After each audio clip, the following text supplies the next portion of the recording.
Shifting to diplomacy, the Abraham Accords seemed like a far-fetched dream before that they were signed in 2020. And since then, Israel is making efforts to broker even more agreements with Arab and Muslim states, especially Saudi Arabia. But there are also growing voices in what may be the world's most powerful Islamic nation, Pakistan, expressing interest in creating some kind of ties with Israel. Now, that interest primarily lies with the military and security establishment, but how would any move toward the Jewish state be received in Pakistan's political and societal levels? Pia Stekobak takes a look. Will Pakistan join the ranks of the Abraham Accords? According to this tweet, the Pakistani military, which has a major influence in the country, recently held a meeting and discussed the option of normalizing ties with Israel. In the Muslim-majority country, the topic is now being discussed more openly. Narrative which was built up for generation since born against Israel is now melting down, is now cracking. This is what we mean. This is what we need. We need to people in Pakistan, especially new generation, they at least raise the question in their mind, should we make a relation with Israel?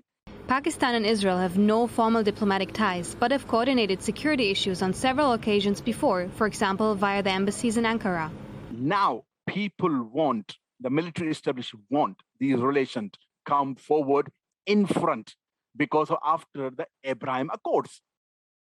They are just a little bit waiting for the Saudi announcement.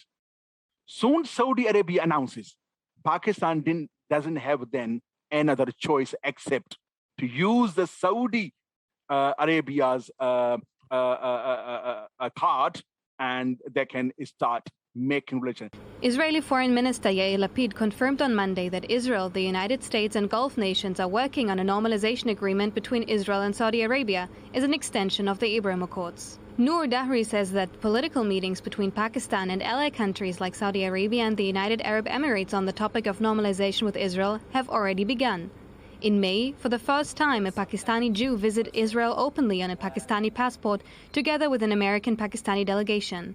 Pakistan banned citizens from flying to Tel Aviv. Fishel Ben Khalid had to apply for a special permission and did not face any obstacles from the Pakistani side.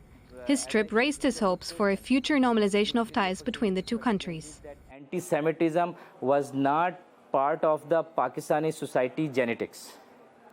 It came later on when the political speeches in the Arab world after creation of the State of Israel were translated into Urdu,